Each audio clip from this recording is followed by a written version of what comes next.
Isang miyembro ng Communist Terrorist Group ang voluntaryong nagbalik loob sa pamahalaan sa Barangay Lagayon, Pinabakdaw, Samara. Yan ang magandang balita mula kay Pachuhuman, Jinky Rimando.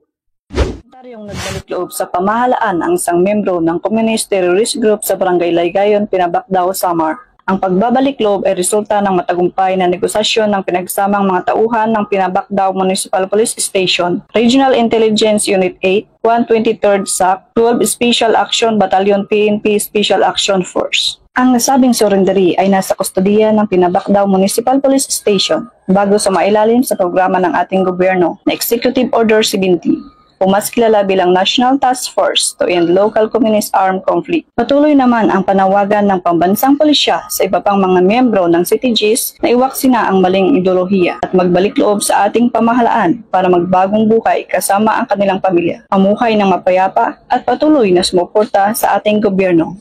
Mula dito sa Eastern Visayas, ako ang inyong PNN correspondent, Patrolwoman Rimando, alagad ng batas, tagataguyod ng Balitang Pulis. Ako na